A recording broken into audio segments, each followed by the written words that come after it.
Hey y'all, from websites and online stores to marketing tools and analytics, Squarespace is the all-in-one platform to build a beautiful online presence and run your business. There are no hidden fees or price hikes, and all websites are optimized for mobile right out the box, and it's so simple. You just start with a design template and use drag and drop tools to make it all your own. So head to squarespace.com/read to start your free trial, and when you're ready to launch your website, use offer code READ to save 10% off your first purchase. Let them know Kid Fury and Crystal sent you, and let's start the show.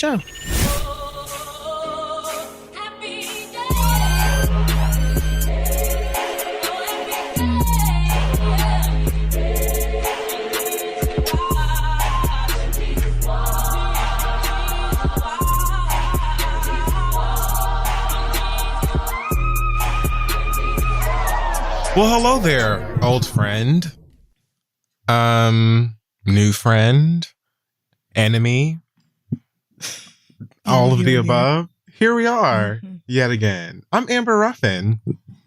And I am Dominique Jackson, and this is The Read. Thanks for coming back. It is indeed. It's a podcast show where we talk about stuff and things. And right now, we're going to talk about some excellent Black people, as we do on this podcast show. This week, we're going to start with Annette Nance Holt. Annette Nance Holt is the first Black woman to be leading Chicago's fire department ever in 160 years of its existence. Oh, wow. Annette has been working with the CFD for 30 years, being awesome, saving lives, inspiring, and so on.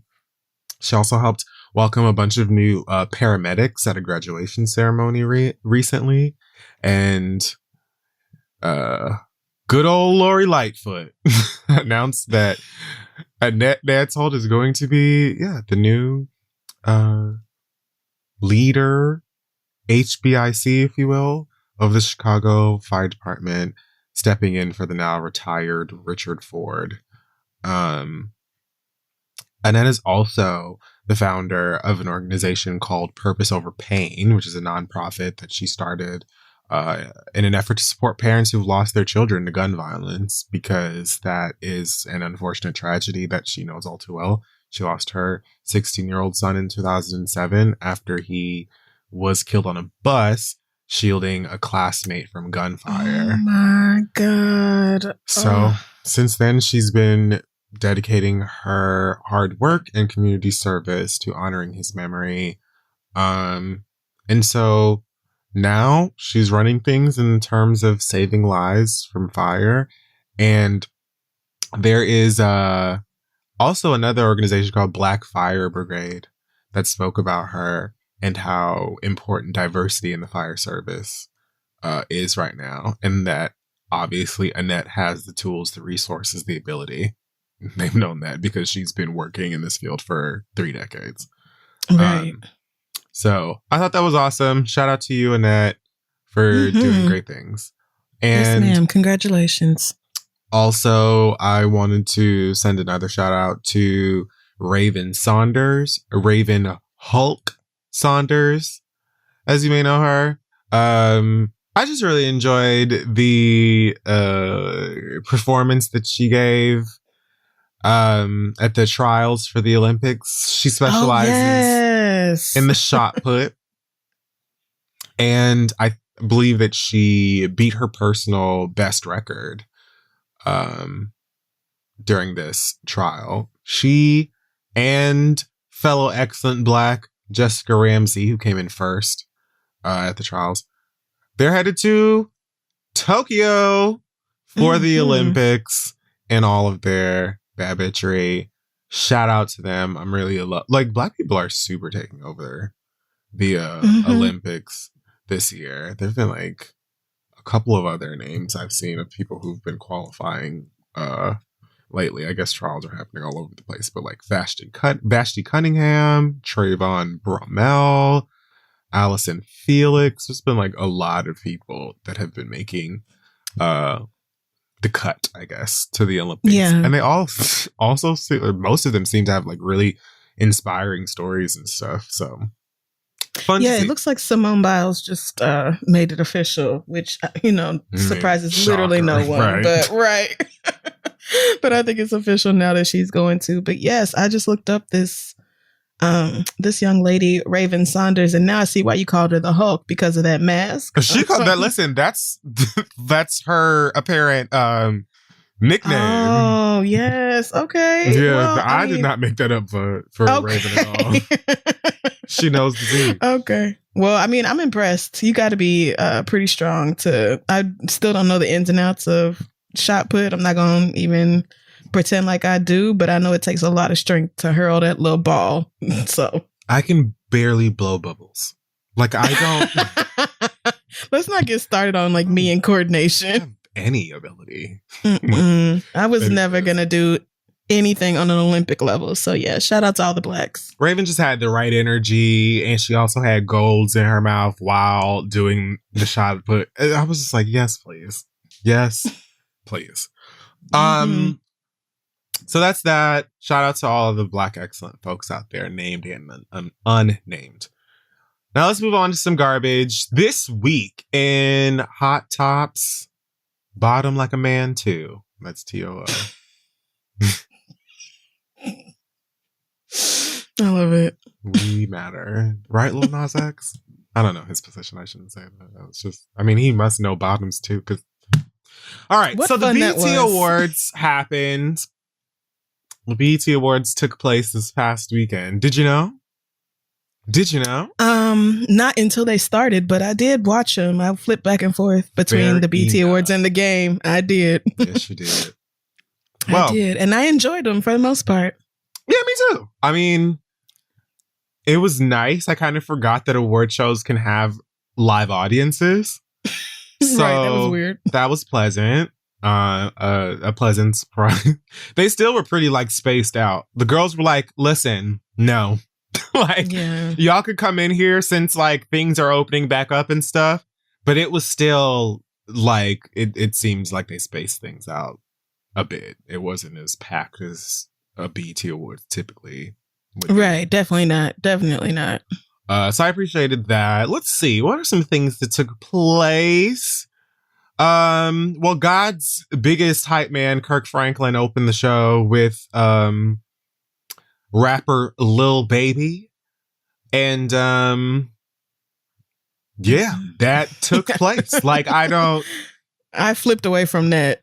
I was mostly curious to see why. Yeah, do they have a song together? Yeah, they do. The one that they performed. And I understand that, like, you know, Kirk Franklin and probably other gospel artists are like, how can we get people to listen? I don't know. Like, I feel like they often will be like, let's find the person that the kids are listening to, because then maybe they'll listen to the word of God. And so I'm like, fine. But it doesn't stop me from finding a Lil Baby Kirk Franklin collaboration to be awkward.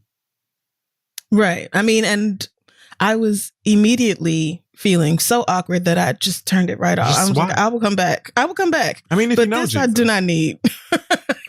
And I just don't think a Kirk Franklin and Lil Baby collab is going to bring anybody to Jesus. I just don't have that much faith in whatever that song is. I would be curious to hear from the person who was like, I didn't give a fuck about religion, but when I watched Lil Baby, one of my favorite artists, perform with Kirk Franklin at the BET Awards, I went to church and I paid tithe. So right, like, I just don't think anybody's gonna get baptized and start taking communion because of this. But all right, but BET, it's very BET to have a night of sin get kicked off with a gospel-ish song. Yeah, sometimes it's like gospel adjacent, and I guess more so they lean into quote unquote inspirational. You know, when they like call gospel music inspirational because it's like they be songs about how you made it through, you know, whatever your demons were, and keep your head up, type shit. You're worth it, and you never thought you would see the light of day, whatever. Like, okay, whatever. They literally do. It's like anytime the song is not about ass or drugs or guns, then it's inspirational. Yeah. And so let's bring it out when it's time to have like a hashtag moment. So, but no, I knew immediately that was not going to be for me. Like, why can't, I don't know, Missy Elliott's lick shots be inspirational? Maybe I'm inspired by Nan Nigga. Maybe, like, I don't know, Queen Bitch. Like, I don't know. Some other songs might, okay, shut the fuck up. All right. What else happened? Anderson .Paak and Bruno Mars, aka the Two Heartbeats, won Best Group. Interesting to me because I realized by way of their acceptance speech, these niggas have one song. That's right. They have the one song. I don't even think they've been an official artist for a year, even. Like, I don't know when that song came out, but it couldn't have been more than 5 or 6 months ago. And yeah, it is the one song. And I wish BET would change the name of that category to Best Duo or Group. That's just a personal thing. Because technically you need 3 to be a group, 3 or more, but splitting hairs. Oh, that's very specific. I wasn't even thinking about that. That they won over actual established artists with like multiple singles, even not to mention albums and projects. It was like, I feel like y'all did this to get Bruno Mars to come to your show and to perform and to increase your ratings or whatever. Like, I feel like that had to be the reason. Niggas because love how Leave is the this Door the best Open. group? I mean, and it's a fine song, but the best group out of all the people nominated? No. I don't think How can you be the best when you have one song? I hear what you're saying. I don't know that it's as specific as like, let's get Bruno Mars to come to the show. I would say it's more so, how can we get these niggas to perform Leave the Door Open? Because Deborah Lee demands it. Oh, and Lord. You know, does Deborah Lee even still? I have no idea. 5 She years might ago have. or something. I don't even think she works there anymore. We don't remember. Where the fuck? Who's Oh in my charge? God, get a life, Kid Fury, you fucking lame bitch. But yes, I also have no problem with them changing the name of Best Group simply because, like, look at the nominees: Chris Brown and Young Thug. They're not a group. Wait, I didn't even see that. I didn't even know them. The nominees I saw were City Girls and Chloe and Halle. City Girls, Migos, Chloe Halle, Bruno Mars, and Anderson .Paak, which are called the Two Heartbeats, and then 21 Savage and Metro Boomin. Which Is that a group? No, not as far as I'm concerned. And then Chris Brown and Young Thug. Like, I know 21 Savage and Metro Boomin work together a lot. Metro's a producer though. Like, he doesn't. I was gonna say, so right. So, but this whole category was a mess. Half of y'all shouldn't even been nominated. Chris Brown and Young Thug just did a mixtape together that I don't even know how many people listened to. So chop the category. So random. It's so random. But them niggas, for real, Chloe and Halle were robbed. All of the legitimate one of my favorite groups albums. were robbed. Are you kidding me? They have catalogs. These niggas performed Leave the Door Open, and Anderson .Paak ended the song by asking the crowd, do they want to hear another song? That's how Yep. And then said, nah, fuck that, run it back. Jesus. The song's nice. You know how I feel. I mean, but it's yes. a nice song. And I thought it was very interesting that Bruno Mars, like, you know, I really got the feeling that he tried his best to look Puerto Rican. I hate you. Last night. I really felt like he did.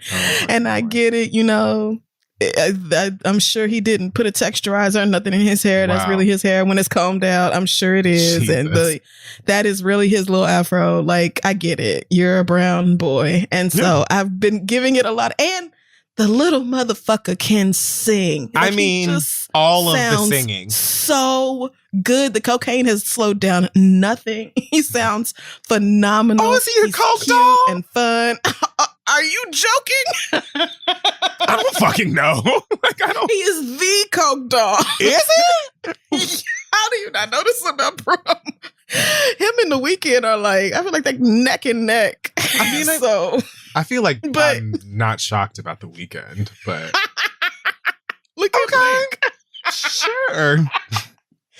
So, but you know, everything about Bruno Mars is fun and festive, and I enjoy it. But you got in my head about that little motherfucker, and I just have not been able to enjoy it without that thought popping up since then. So I will say, I think I noticed for the first time when I watched them perform the song, he loves the music that he makes. Like, oh, absolutely. He is in the zone. Like, it looks 100%. Like he doesn't even give a fuck if anybody's listening. Like, he vibes to the music that he makes. You can tell that he's a very legitimate fan of the sounds and the genres that he co-opts. Yeah. So that's true. That's that. He's not doing it just for the money. He legitimately loves the black sound. I mean, I believe that because when that little motherfucker sings about leaving that door open, he means that shit. He talking about, girl, if you feeling shit like I'm feeling, then bring your ass. It's unlocked. That nigga. He does. He really, really means that shit. So I mean, I'll never deny the talent, but and I'm also like, I try not to rush artists about singles and all that because I feel like put it out when it's ready or whatever else. But after Anderson .Paak did that shit last night, it felt like now you fucking with us. Yeah. Like it was bad enough that y'all won best group when y'all have one single. One single. There is one single. One. There is one single. One. And y'all won best group. That was wrong. Against groups that have albums. like more than one single, even. Like just more than one single. Music. These niggas have one song available for purchase and or streaming. There is one in the entire catalog available to the public. And they scooped. How? And they scooped. So that felt like, you know, BET politics once again. And I couldn't do nothing but laugh at that. But I did feel for Chloe and Halle. I felt like they were robbed. And I think they got shut out last night, which really didn't make a lot of sense to me. But, you know, I feel strongly about those girls. I really love their music. So yeah, we stand. Yeah. So, you know, that might just be me being extra, but I really felt like they deserved at least, you know, best group, since they were definitely the best group that was nominated that night, as far as I'm concerned. But, I completely forgot where I was going with this train of thought. The fact that they shouldn't have won best group because they have. I mean, well, and we can end it right. Like, you literally should not have, but good performance, good song, and, you know, go on and put something else out. The summer is waiting on y'all. And I mean, so your fans are please do. It, so yeah, maybe at least. And Anderson .Paak swore up and down he wasn't being colorist and he meant something. Oh, did he respond to that? Oh, he said something. Oh my God. It didn't make no fucking sense to me, but you know, niggas sent it to me like, don't be mad. He was just saying like, niggas that love he pointing out the irony and that's how niggas talk, you know, not that he meant that, but just that's the type of shit niggas say. And like, what? Who like how J. Cole said faggot 17 times on his album. Yes. Yeah. I think it was similar reasoning where I was like, all right, if you say so. Yeah. Like, y'all can believe that if you want to. It still don't curl all the way over for me, but all right. If y'all insist. What else we got? Andra Day won Best Actress for playing Billie Holiday. She sung Strange Fruit later. She looked great, sound great. Why are you laughing? Because I'm saying it so nonchalantly. I mean, no, it's because BET loves giving awards like this to people whose primary job is not acting. Like, oh, they do. And I don't disagree that Andra Day did a great job, but like, this is based off one role, and she's nominated against. I still haven't watched that. I'm trying to remember if I got all the way through it. I don't, but it wasn't bad. It wasn't bad. I think I just, you know, was high. And so I got distracted. Yeah, she won against Angela Bassett, Issa Rae, Journey Smollett, Viola Davis, and Zendaya. A bunch of actresses. Every last one. Like, I don't want to, I have literally never seen you act a day in my life, Andra Day. And maybe like acting is your girl now and you're very serious and passionate about it. So I don't want to take that away from her or whatever. No, not distracted from her performance at all. Just saying you cannot tell me she's a better actress than Viola Davis. I mean, she did say, I didn't expect to win this when she got up on stage. And she was like, and I don't mean that on like the typical, I didn't expect this. Like, I really didn't expect this. So maybe I think I was watching the game when that happened because I didn't see that. Yeah, she got up there and was like, I don't know what's going on, but thank you. Not shocked though. I did see. Now, what was that shady shit? Oh, did you see when Jennifer Hudson came out and talked about her Aretha Franklin movie? Yes, I did. Jesus. I'm gonna leave Jennifer's wig alone. Yes, please. Let's leave it right there. I would just say that whoever said it looked like Jill Scott's wig and Why Did I Get Married To when she journeyed up that mountain to save her marriage, that nigga was not lying. Whichever one of y'all said that, you was not lying. It gave me Alfred Woodard.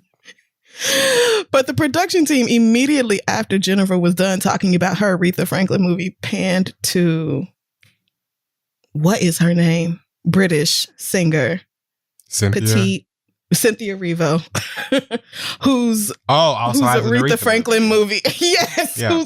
And I think it already came out. I think it was like that one's already out. A limited series last year or something. And I mean, Cynthia was being very gracious, clapping. She didn't look stank or nothing like that, but it was just. She doesn't seem like a stank person. But BT did that shit on purpose. Of course they did. You can't 100% 10,000% did that shit to be messy. Yes, absolutely. And then here comes Taraji sounding like Cedar talking about yes, Jennifer. When it's in theaters, we going, bitch. I don't know what she was on. But she was. They had Taraji doing a lot. Yeah, all the costume changes on Sunday night. There was a lot. There was a lot going on. Cardi B came out during a performance with Migos, revealing a pregnant belly. Wearing a sparkly Dolce & Gabbana jumpsuit. She had her belly out, confirming recent rumors that she is indeed pregnant with another baby with Offset. That's right. And shortly after the reveal, we got some, the obligatory maternity photos on Instagram. Mm-hmm. Which were stunning, by the way. God damn. Literally gorgeous. Just gorgeous. Especially the picture with her and Culture. Especially the one with Culture. Jesus. Yes. Like, it is so cute. It reminded me of the photo shoot that Beyonce and Blue did when she was pregnant with the twins. Oh, yeah. Just because your famous firstborn is here watching, your other children cooking, but like... Culture's little head wrap. The head wraps sent me into a completely different dimension. Cardi's earrings, I evaporated, nigga. Like, all of it is just so good, gorgeous, and nothing. I would have expected nothing less. But yeah, the Culture is just a living, breathing doll. I truly, truly love gold jewelry and accessories on black skin. Mm-hmm. You pair that with a nice head wrap on this adorable baby and matching situations on her mama. Now, right. Cardi's hair wrap look like it's another baby inside it. like it's so everything big. About Cardi's look was giant and over the top. Is Badu. Like it is. You remember when Badu used to walk out on stage with a hair wrap size of the fucking Empire State Building? Mm-hmm. With all of Baduism on top of her head. Yes, right. Sure did. That is exactly what Cardi had on. The earrings too, like these earrings are shoulder length and like massive. The they bangles. Are huge. It's like your belly ain't heavy enough. Like, white toes. I mean, no, not the way she came out for that performance, thotting and bopping around, jumping all over the stage. Like she and that baby was turning the hell up. I know that infant was like, the baby had a solo cut in her belly. Okay, I know your fetus was like, bitch, I hope you had fun because we won't be doing that again. Nope. If you don't go sit your black ass down. and let me enjoy my evening. But yeah, really cute. And I was happy for her. She captioned one of these photos where, she's naked and Offset is holding her belly and kissing her neck. And she captioned it, "We listened to each other, communicated, prayed, and then God blessed us and our family with another little blessing. Our home feels so blissful and very busy, but we are ready and so happy. Thank you so much, everyone, for the congrats and well wishes." I was hoping you wasn't going to bring this up. Because the first part of this caption is basically you trying to explain to your stans why you had another baby by this man. Yeah. Which on the one hand is kind of understandable, but like on the much bigger hand is ridiculous because like, girl, fuck them people. They don't know your life. But it also made me wonder if Cardi herself wasn't feeling a little insecure about the state of her relationship. Because why, like, if not now, then shortly before she got pregnant or maybe right after? Because, like, why else even bring that up? Like, I'm not going to sit here and be like, yeah, we went through a bunch of bullshit, but after we talked it out and decided to be compassionate, God said, yeah, go ahead and have another one. Like, I mean, maybe. It just felt a little unnatural to me. Maybe. I mean, she filed for divorce less than a year ago. That's what I'm saying. And like, but not the first time she has done that either. But I think that you're kind of, like, in my opinion, you're on the head in just the terms of like people were going to be like, you really got pregnant by this nigga again after one. Definitely. And so it definitely felt to me like, yes, me and this nigga are still together and I am having his baby. Here's why.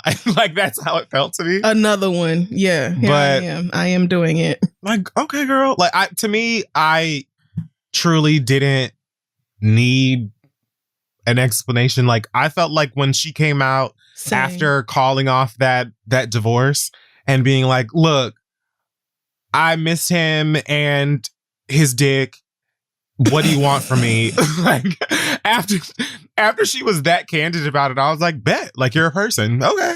Like, I don't need you to like break it down for me, sis. Like, all right. I really don't. Like, and I feel like that was probably for, the younger members of Barty Gang or whatever who were going to be really fucking extra and like get on her nerves about it. And I'm sure people are doing that anyway, but I cannot want something for you that you don't want for yourself, especially somebody I don't actually know, like Cardi B or Offset. So exactly that. Here's the thing. So, I don't know neither one of y'all. I don't know if that nigga is really done cheating or not. I just want you to be happy. I want your kids to be good. I just want your children to be good. I want all of y'all to live as peaceful and happy and existent as possible. That's all I want for you. Have a healthy pregnancy and a healthy baby and do your best. Like, if you break up, you're not gonna, your lives won't end. You know what I mean? Like, it's not like, right. You might have to pay spousal support, but you and your baby will be just fine. But like, yeah. I mean, because I have no idea if Migos is still making money like they was, 5 or 6 years ago. Sure. So. Nobody in this conversation is worried about money. Like, there is also that. I'm just saying, as a woman, I would hate to pay spousal support to anybody. I truly don't. But especially a nigga. With these. Okay. Things. Amen. Well, that's all. That was my primary concern. Like, girl, please don't have to pay a nigga nothing when you leave his ass. Oh, I'm sick for you. But let's see what else happened at the BET Awards. The baby performed. No, cut that off. The baby's performance and many of the things that he does have the energy of a bad child's birthday party. It's just so chaotic. And it was just like, there was just so much happening on the stage at the same time. Like, bring it, pull it back. Like, I am so mad you said that because Sunday afternoon, I was in Brooklyn for Noah's birthday party at the park. And there was a child there who was hell bent on making sure nobody could rest.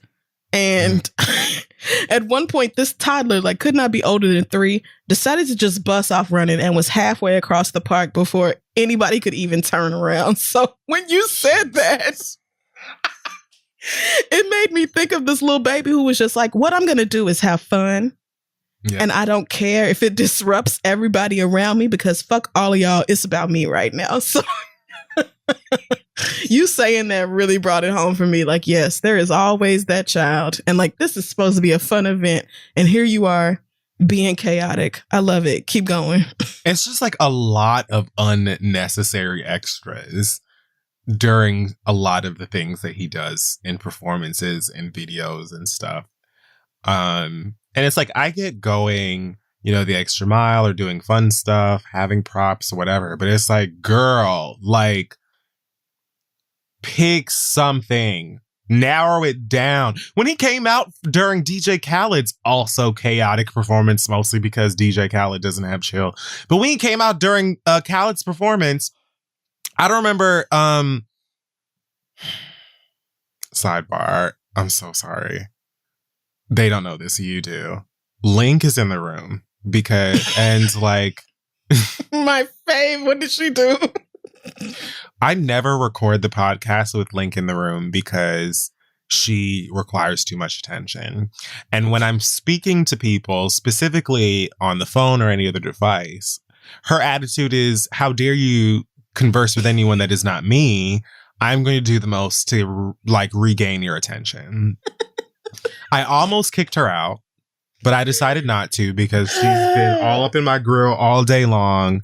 And so I've just been like, all right, like, I don't know what's going on in your little dog heart, but I'm going to just keep you close by.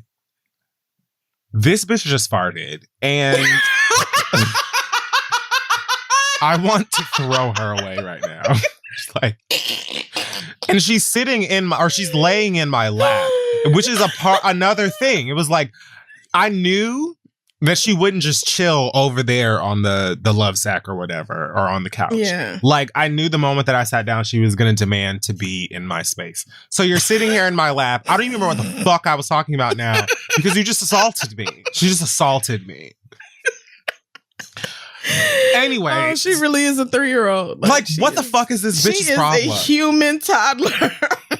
And she's still sitting there like, and you will just deal with it. What are you going to do about it? Right. What are you going to do? You will continue to hold me. I will feel that warmth. And and you will continue to hold me. So might as well change your attitude.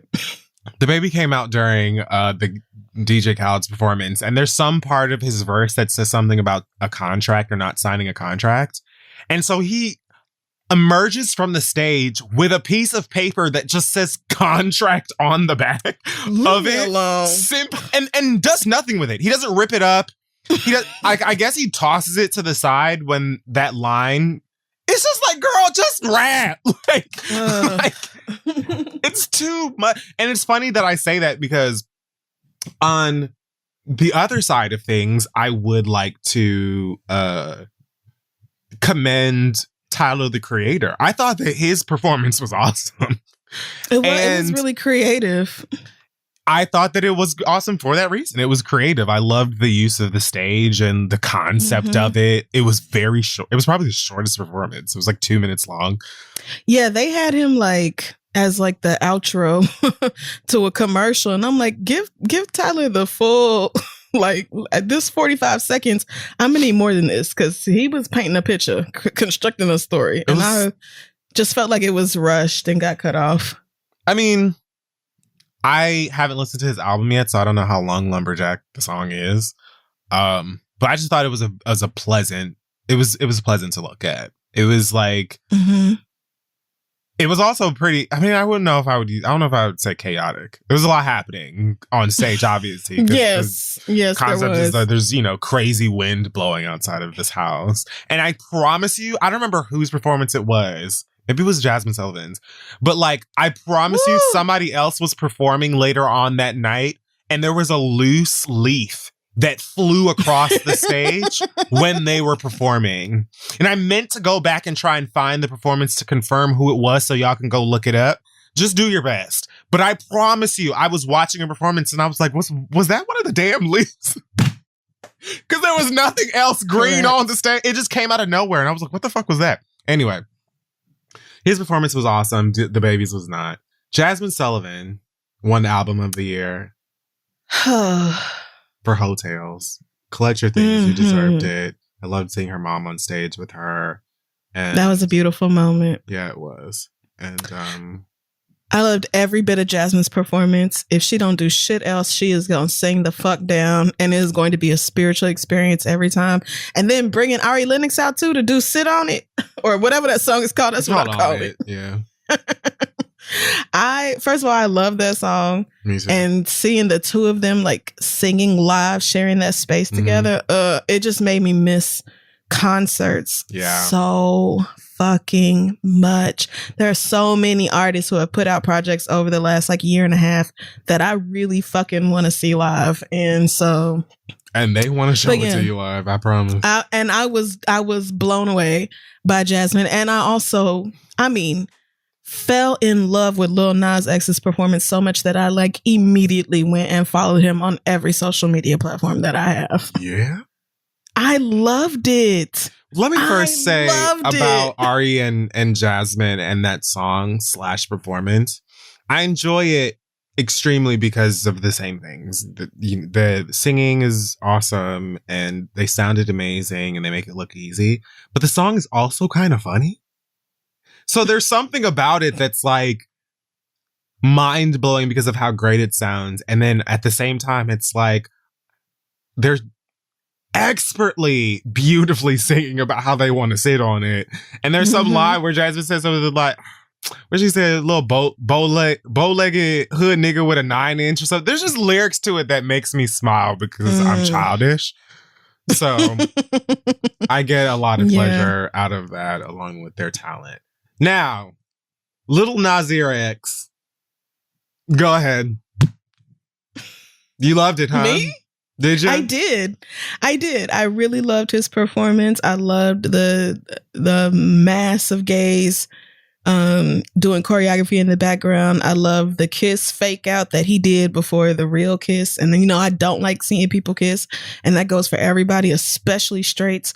But I don't like seeing nobody kiss. So the fact that I like completely got my life for that moment, because I thought, he thought, it's BET, I'm not going to give him too much. And so like that was the fake out. So I really did not expect it. Like I didn't see it coming like I maybe would have if he hadn't done that. So it was like all the more exciting for me. But yeah, I loved how it felt very much like homage to Michael Jackson in the Remember the Time video. And I love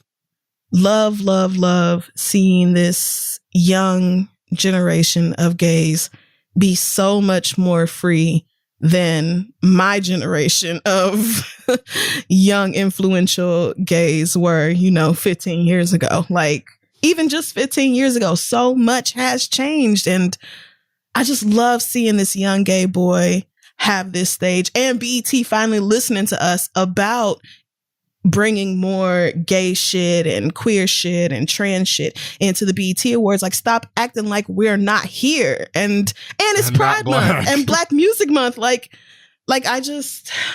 Stop acting like we are not so much of this. And I felt like BET really tried to course correct with a lot of that, honoring Queen Latifah like they did, and having MJ Rodriguez present to SZA, who said her anxiety kept her from going, and Lil Nas. Like, I just felt like this was their attempt to be like, okay, girl, we're listening and like we're finna do better. So all of those things together, but I really just enjoyed the performance, and it reminded me, like, I'm pretty sure when the song came out that I was like, child, that video is scary and that's not for me, and none of this is for me, but I'm happy for you. I feel like seeing his performances has helped with like the song growing on me to the point where I enjoy listening to the song when I see him perform it because of how much it looks like he is like getting his life and enjoying being his authentic self. So I loved it. I didn't live. I do like the song. I've liked the song since the moment I heard it. I think it's really catchy. I did not live for the performance. I didn't see much of the Remember the Time tribute. Like, I know a nigga came in with a coat or a cloak on at the beginning, and then they did what looked like some of the choreography from the dance break of Remember the Time. Yeah, it was more like the costumes, the choreography, the whole feel of it. No. I felt like that was like... Nobody was wearing a costume from Remember the Time. You weren't wearing what Michael was wearing. Your dancers weren't wearing what the dancers were wearing. You were just wearing Egyptian shit. So... Yeah. Not like a direct comparison, but like that was definitely the feeling that I got from it. Like this was his way of honoring that. If it wasn't for that dance breakdown, you would have never convinced me that this had anything to do with Michael Jackson tribute. Also, the kiss thing could have been kept to me. Like, and that's only because I have always cringed at like performance kissing. Like, I guess I can understand the argument that him kissing the dancer or whatever during this performance is about like visibility, bravery, whatever, it's proud. But I've always just been like, whenever I see a performer like make out with their dancer or whatever random unnamed person, I'm just like, what the fuck was the point of that? To show that you kiss people?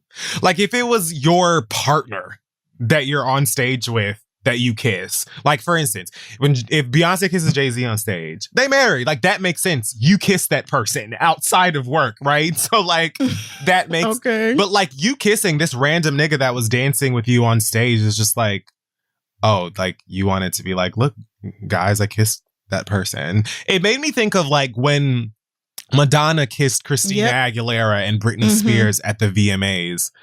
And I remember watching that live when it happened and thinking, why? like what was...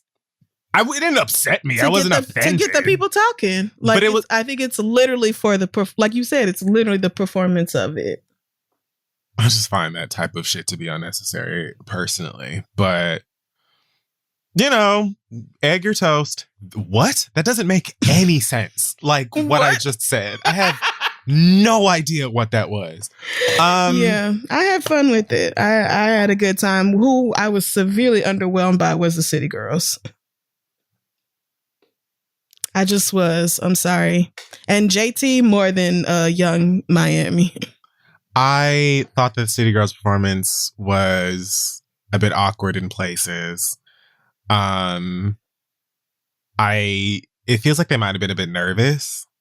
But probably, I wouldn't be shocked. It also seemed kind of cute.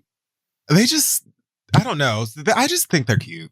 Like, I don't know if there's something like that, if they like reminded me of home or what. I'm sure they do. But how could they not? I don't know. There was something about it, in whatever flaws you may name, that I still found endearing. And I liked the little, we're going to have a dance battle thing that they did at the end. So yeah, I was just like, don't know what I expected out of a City Girls performance, but I think it was more than this, you know. But I couldn't say that I hated any of them that I saw. I flipped off of the baby every time I saw his little ass pop up, so I don't know whether I liked it or not. I'm sure that that's true. But like, I enjoyed Megan's performances. I didn't care for that one either. And overall, yeah, I feel like I can't think of anybody else right now, but overall, I enjoyed them. Niggas, you know, tend to do a good job with their performances at the BET Awards, I think. Megan touched the stage quite a few times. She won Best Female Hip Hop Artist. She won Video of the Year with Cardi for WAP. And what else? She won another one, I believe. She won with Beyonce. Choice. Yeah, for the Savage remix. For the Savage remix, which she basically used to stand Beyonce. Everybody know I love Beyonce. Every time somebody asks me who you want to work with, it's always Beyonce, and bitch, I got a song with Beyonce. Like, I love how she literally sat there and stand the whole time. I love how like normal and regular her acceptance speeches were. Like, every time she went up there, she was just like, like she just did or she was just like, they told me I had 2 minutes to put on this dress to come back out here, and I was like, How you know I need to be out there? Or how you know I won? Whatever. Like, she was just very... Girl, you think the producers don't know who won? Right. Girl, you don't know people have to put names on these cards they print out? But that was y'all's bad for having her perform right before she was finna win an award. Like... It happens. It's like niggas will perform and then literally they'll be like, stand right there on like stage right. Yeah. Like, and you will see them in the same shit, still breathing hard to go and pick their award up. And she was breathing hard and trying in the... It felt like she had to walk a very long way to get to that mic. Or run in heels. Yeah, and she was out of breath when she finally got there. And I love that Cardi didn't come up with her. Like I said, probably because that baby was like, no, you're going to remain seated. We are leaving. You're going to go get you some seltzer water and we're going to go sit down in the back and you're not getting up. So, yeah. I really want nothing but the best for Megan. Like, I just get so proud every time I see her, like the growth and the talent. And I just, my heart, I just love that girl. So, yeah, I had fun at the BET Awards. Queen Latifah got her, my dad. Lifetime Achievement Award, which, you know, comes with a little tribute, as they do. It was amazing. Loved the Queen Latifah tribute. It was so good. It was so good. Look him in that fucking bayang. I loved it. Screeched. Like, first of all, I really truly lived for Kim performing UNITY. Y'all have to help me out. Was that like a Prada hair clip in her bang to look like a purse? It was. You know, that's a little, I don't even know what you would call it, if it's like an emblem or whatever. No, I feel like Prada, like the little, it was kind of like a little like diamond logo of Prada. Yeah, like I've seen that before, but like on purses, I think. Right. I mean, and I would not be surprised if Prada like made this for Kim or if somebody made it for her out of existing Prada materials. I don't know. But what a trend. I do know that I screamed out loud when I saw that fucking bang. Like I wasn't ready for none of that. And I loved it. And I loved how like Queen Latifah loved it. I loved how into it she was. And I'm such a fan. I have such respect for her work and the things she's done and the fact that like everything she does, she's good at. Like a lot of these niggas dabble in acting and dabble in singing instead of rapping and, you know, try out this and that because they can or because they can make some money off of it. But Queen Latifah is actually talented. Like every other thing she does, she's good at. Like good as fuck. So I just, you know, she was very much deserving and her acceptance speech was beautiful too. Rhapsody and Moni Love also they killed it. I think helped to kind of open my eyes to how much I really love and miss the rap cadence of like 80s and 90s. Yeah. You know, flows and sound are a little bit different now. And I'm not saying that it's better. I'm not that old yet. Yeah, I am. But it was fire, especially the way that they mix up some of like beats and production in it. And MC Lyte got to come downstairs. They told her she was allowed to touch the stage for once. She did with her visible brassiere. Yeah. She sure did. We could watch. I just have so much respect for the lady rappers of the late 80s and the 90s. So yeah, it was beautiful to see. I love the little video that they had beforehand of, you know, the peers and the one she has inspired talking about her legacy. I love that she brought her dad on stage with her for the speech and that picture of her mama. She shouted out whoever Ebony is and said the name of their child too, I believe. I don't know. When I tell you I don't know nothing about this baby, I learned that this person existed when she said that person's name. She doesn't talk about I don't know how old that child is. I have no idea of like the circumstances of their birth. I didn't even catch a child's name, to be honest with you. I don't remember what it was, but it was whoever she said after Ebony. She said, Ebony, my love, and then somebody, my love. And then she said, Happy Pride. And I was just like, does BET want me to smile? Yeah. Does BET want me to burst? I can't handle this. I was just so happy. I loved it. It was a beautiful moment. That's, I think, what I've got for the BET Awards. Obviously, I'm leaving out lots of stuff, especially winners. You know, I mean, for what it's worth, Lil Baby won Best Male Hip Hop Artist. Her won Best Female R&B. Chris Brown won Best Male R&B. Giveon Worth, right? And I mean, like, oh, what? Okay. Not even gonna do it. Giveon won Best New Artist. Bruno Mars Bruno Mars somehow pulled off Video Director of the Year too. Lord have mercy. What video did he direct? Don't say Leave the Door Open. I would assume it better not be Leave the Door Open. What else could it? Burna Boy won Best International Art Act. Yeah. Oh yes, I saw that. I did see that. Osaka, sportswoman. LeBron, of course, sportsman. Oh, Bree Runway got Viewer's Choice for Best New International Act. Work, Bree Runway. I love her. Yeah, so you can go and check highlights of stuff from the show on BT's page. Sounded kind of like watch an the ad. Performances. If you want to check that stuff out. Or if you would like to, because I don't know, for some reason when I just mentioned the Madonna, Britney Spears, Christina VMA thing, I will never forget. Every time I think about that performance, I think about how visibly confused Mary J. Blige was during the entirety of it. If you don't remember or haven't watched it in a while, it's so good.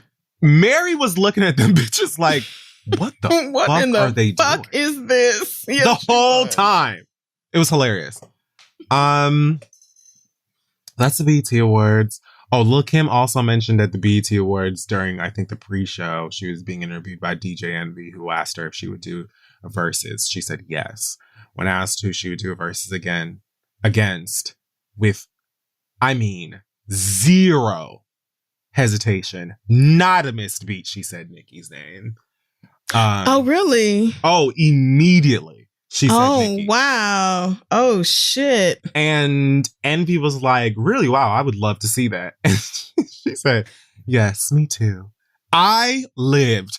It was like the subtlety, the coy tone. Yeah. The whole just like, my mind's made up. That's who I'm doing against, period. Or I'm not doing it. Wow. Oof, I mean, that would be incredible. That would definitely break every versus record. Period. It would break I can't Instagram. see Nicki. I cannot see Nicki agreeing. She's never going to do it. She's not going to do it. She's going to be like, let the numbers speak for themselves. Which, okay, but sure. I mean, okay, but you know, niggas would absolutely live. Like, I would love it. What? I would have a watch party for that. I would legitimately shop for the pre. I would go get liquor and snacks for this. Yeah, like, no, I need to plan this out. Like, this is a moment. Yeah, that would be incredible. Yeah, Nicki would never. And I don't think that, like, I don't think she would do a versus at all. Like, not just because it's Kim. I just don't think she would do it, period. The only person when I thought about it that I feel like she might agree to do it against is Drake. And that's because they're friends and peers and label mates and huge superstars. But I don't ever in this reality see her agreeing to doing a versus with Kim at all. Right, but I loved Kim's confidence and tone when she ever so softly was like, yes, me too. I would love to see that. It was so cute. I'm surprised that she actually said Nicki. I thought before you said it, I would have thought anybody but Nicki. Like, she said anybody else's name, but not Nicki. And so the fact she was like, yep, who you're thinking? Yep, that girl. Sure do wanna. Would love to see it happen. Like, that's not going to happen, but it isn't. Yeah, I'm surprised that she actually says so. I would love it to happen. And I would also love it to happen sans drama. Like, I would really love it to be a thing that could end with them finally just squashing it and like celebrating each other's as talent. And I would love to see Nicki and Kim do Kim's little quiet storm dance. You know, when she performs the quiet verse and she does her little TikTok her little version of the Mary Bop. Yep. I'd love that, but I don't see it happening, and you know, Nikki, so do it. Please, do it. Nikki. Do it, Nikki. Please. But I really feel like they should not do it before having a conversation. I mean, for the mess, for our personal entertainment, then no, absolutely not. But again, I would like to see them dead it. Like, I would like to see them too. Because you know Nikki appreciates Kim. You know that Nikki is a fan of Kim. You know that she is inspired by her and her contributions to hip hop. And I'm sure that that Kim has to appreciate, or at the very least acknowledge, Nikki's talent and contribution as well. So let's start there. Wouldn't that be nice? Let's start there. I just don't want it to be tense like it was with Gucci and Jeezy, because that I was nervous. Yeah, that was for that entire evening. I was nervous. Niggas loved that. Niggas, I mean, yes, that's true. Niggas did love it, and Gucci, you know, fed right into it. It could have gotten a lot uglier if Jeezy was not over there meditating the whole time. And it was ugly. And it was like that. It got ugly and disrespectful, and I did live, but like I was also still nervous as shit. How the fuck were we on the edge of our seat, nervous as fuck at home? Looking at Instagram, at home, nigga. We were scared. Like, I'm nowhere near the violence, and I'm still frightened about what might happen. So I would like for it to not, I mean, and it would never be that bad anyway, but I would like for it to not be tense, like jittery energy. I would like for them to be like, we're letting go of the dumb shit. We acknowledge each other as legends, and this is going to be a fun night. I really would love that. We might be, you know, wishing on a star. Not holding my breath. Yeah, exactly that. Rihanna and A$AP Rocky were refused entry briefly when they popped up at a New York City quote unquote club. After reports say the security at the club allegedly did not recognize them, demanded to see ID, etc., etc. You didn't recognize Rihanna? Shut up, girl. Like, come on, girl. When I read that, I was this person had to be someone petty that was like, the Rihanna I know would never show up with whoever this is. So clearly you can't be the real Robin Fenty. I love that. I am secretly now hoping that is true. Like, perhaps you didn't recognize A$AP Rocky, but you know for damn sure you recognize Rihanna. Don't do this. I honestly don't even believe that this story is true. I'm sure that because they got in eventually, but I don't believe that. I feel like this is just rumored shit, and whatever the mix up at the door could have been any fucking thing. I really find it hard to believe that this person didn't know who Rihanna is. There is no way. There is no way. Or just look at what she had on and been like, this is obviously a famous person. I mean, and just look at her. Like, that is, Rihanna's face. Like, don't play with me. You do. I'm not going to argue about it. It's not up for debate. You do.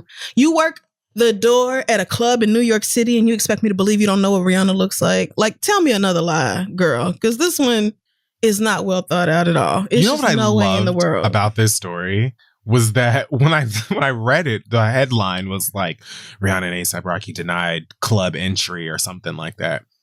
And when I read the story, they were talking about fucking Barcade. Shut up, not Barcade. Which is, yes, for those of you who have never heard of it, a bar that's also an arcade. And it's fun, but it's lovely. I've had a great time when I went to Barcade. Yeah. But they made it seem like these niggas got denied entry at fucking the Met Gala or like Soho House or some shit. Not Barcade. Like, the most regular ass place. Like, come on, baby. It's literally like a regular bar with but it's not even giving Dave and Buster's. It's like it's not that many. It's bar. Like old ass arcade games. Yeah. Yeah. And like a pool table, maybe. Like, I was like, why was there even security to be like, I guess I'm like confused by this. Checking ID because liquor, sure. Making sure niggas don't have weapons, yes. But I don't know who you are, so you may not come in to where all niggas are doing in here is drinking Casamigos and playing Paperboy. Oh, I used to be good at Paperboy. I was trash at that game. I had to practice, but I got good. So yeah, no, this is a lie. This is a lie. Yeah, I don't buy it. Lastly, I just wanted to send love out to Young M.A, who's apparently checked into rehab recently. Yeah. She tweeted on the 22nd, loving God, I pray that you will come for me in my suffering, lend skill to the hands of my healers, and bless the means used for my cure. Give me such confidence in the power of your grace that even when I'm afraid, I may put my whole trust in you. And she also tweeted on my way to rehab, about to lose this addiction on Instagram, but I think she deleted that post. No word on what specifically what type of addiction she's treating, but I think a lot of her fans are assuming it might be alcohol, since she openly raps about drinking a lot and how abusing that alcohol. shit. Yeah, no, she does. Damn. Ooh, but we love MA, so support. Yeah, wishing you the best in that. Addiction is it's nothing to play with, and it is a whole hoe. So best of luck shaking that demon loose. Okay, before we move on, it's time for sports! Kid Fury's sports shorts, that is. And tonight, we're going to be discussing the National Basketball Association playoffs. And that is when players of basketball have an anime-esque era arc where they all come together and settle who's the best of the best. So because I decided to yell sports shorts loudly, you were like, oh, he's still speaking to people. So let me show my ass and start climbing on the furniture and doing all kinds of wildery. Sit your African-American ass down and act like you have some sense. Never again. Don't come over here now. Go back over to Wrecking Shop and busting up all of my goddamn things like you just were a second ago in demand of my attention. How dare you? Nah, free my nigga Link. Oh, now you want to be cute. Get you. This is why you don't record with her in the room. Ever. The bitch is climbing up on the fucking entertainment center. Trying to pull Baby Yoda off of... Anyways, okay. She innocent. All right. She's back in my lap. If you fart again, I'm literally throwing you out. I swear on everything I know and understand. The Milwaukee Bucks are leading the Eastern Conference Finals with a 2-1 lead, which means that they've won 2 games and the other team has won 1 game. The other team, yep. The Atlanta Hawks, I said the name of the team. Don't do me. I know exactly what I'm talking about. No, such as the fact that they played the game together and the Atlanta Hawks lost in Atlanta. Trae Young did a hell of a job at this game, doing so much scoring and points and running. And unfortunately, after a slip up, stepping on the ref's foot and limping away to the locker room for a taste, and then bringing his light-skinned talent back out onto the court, couldn't catch up in the fourth quarter when forward Chris Middleton came through and scored 3 three-pointers in 2 minutes, less than 2 minutes in the fourth quarter, and pushed the Milwaukee, I have no idea where Milwaukee is, and pushed the Milwaukee Bucks ahead of the Hawks. Rough out there. I'm sure the Atlanta Hawks weren't feeling that. A 38-point game for one Chris Middleton, just above Trae Young's 35? It doesn't matter, and everyone knows I don't know what I'm talking about. So, what a game. And what a game indeed. You know, many expected famed MVP Giannis and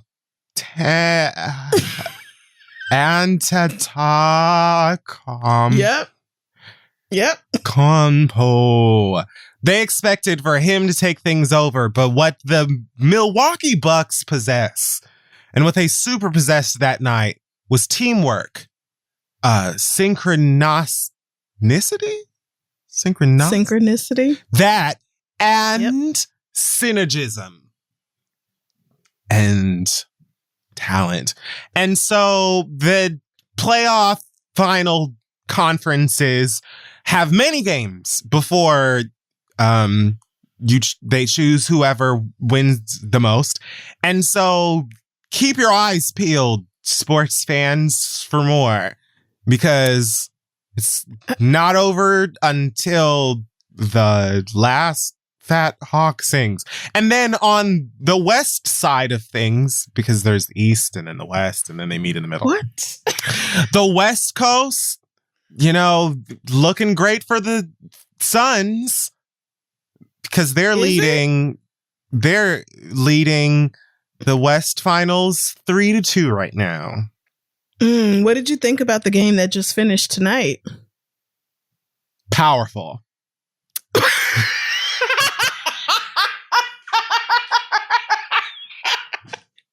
There's no way you think things look good for the Suns if you saw that game tonight.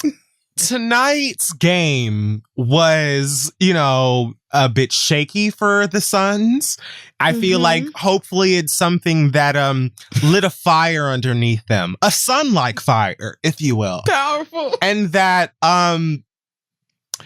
just because you were leading 3-1 doesn't mean that it's over. And the Clippers exist. They are, I believe, that other team in LA that exists in LA for whatever reason. Like, why the fuck do they have? Right.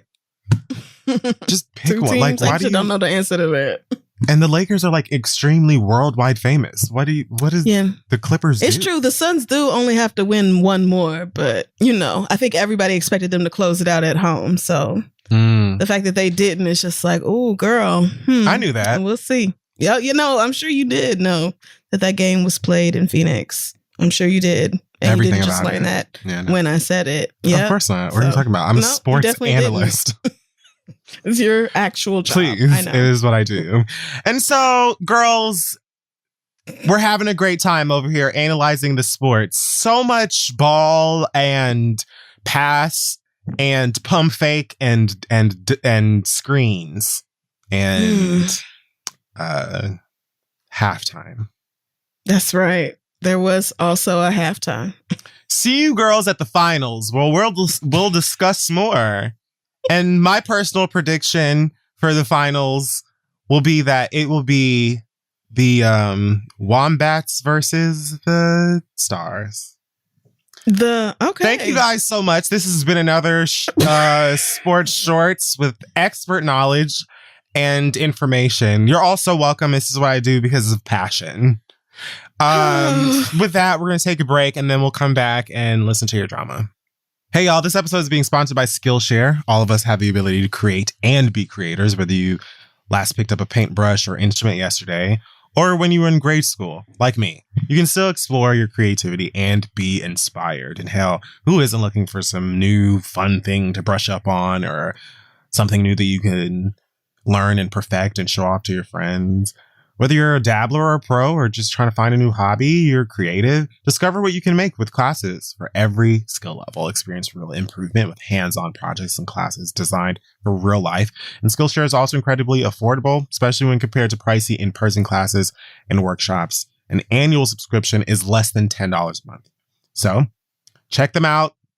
Go learn something new. Personally, I love Skillshare because, I don't know, there's just like a subconscious part of my brain or psyche that's just like, let's do all of the things. I want to learn how to DJ and be a famous painter.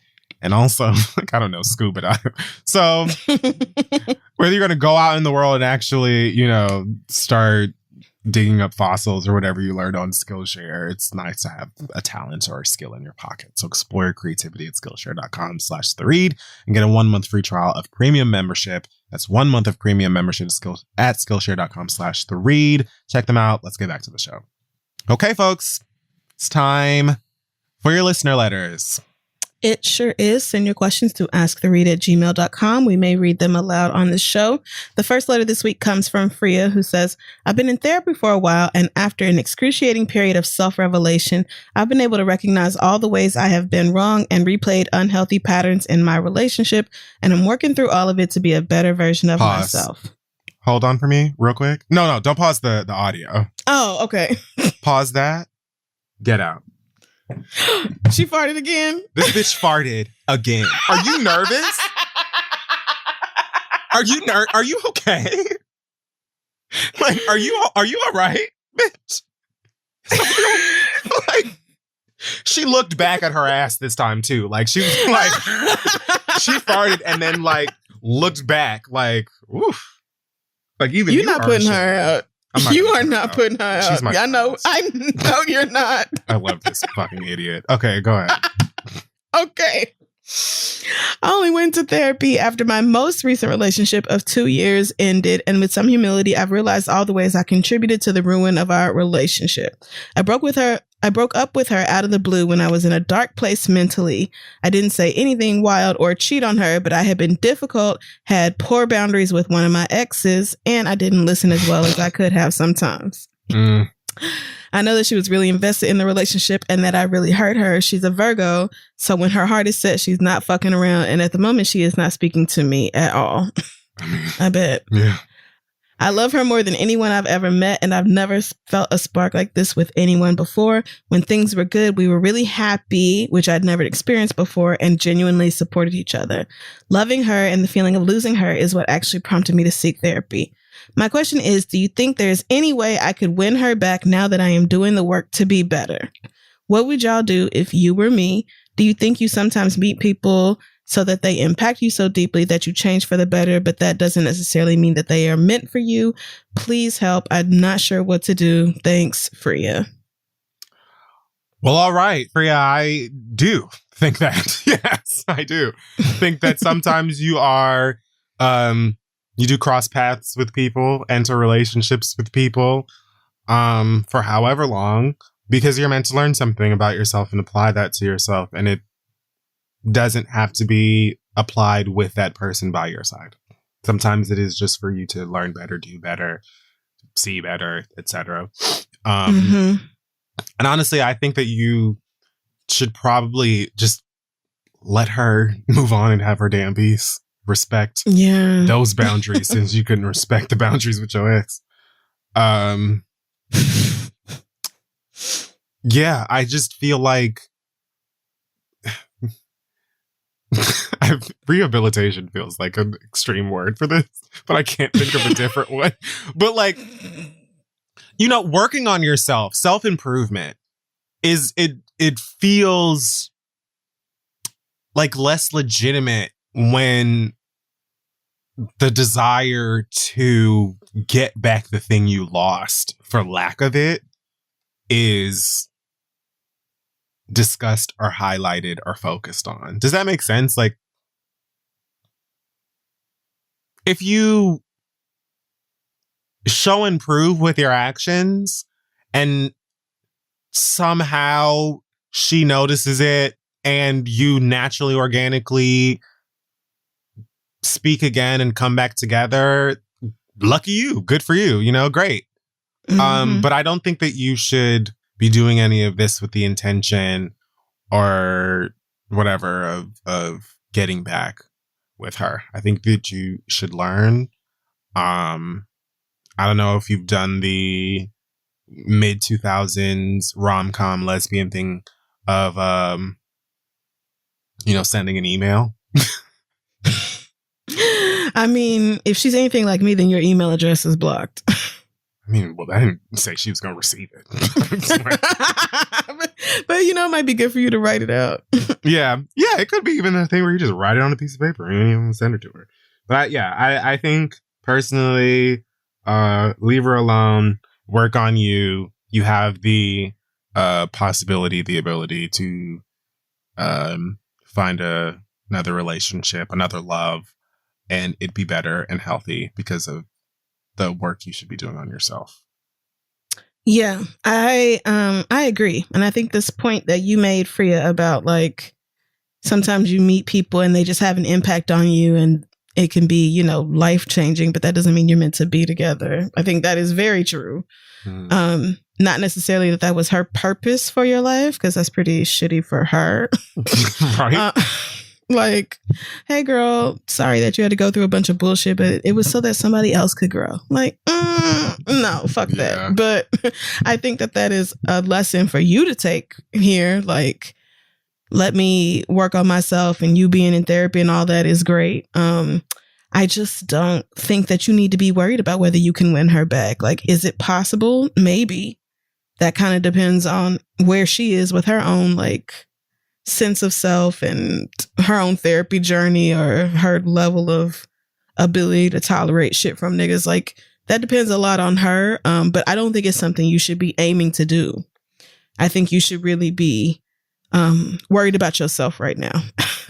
And the fact that you're just now at the place where you're like, damn, I'm realizing how I've done shit wrong and I've repeated a lot of toxic patterns and all this, like, keep working through that. Like, yeah, keep going. That's a lot. That's a big thing. And so to come to somebody and be like, I just had this revelation, I'm fucked up, is like, is she supposed to be like, wow, I had no idea? Like, right. I think she knows. Yeah. Based off the way things ended, and, you know, the fact that you said you didn't cheat, but you had poor boundaries with an ex, which I am assuming to mean like your ex would call or text you or say something inappropriate and you didn't necessarily check her on it.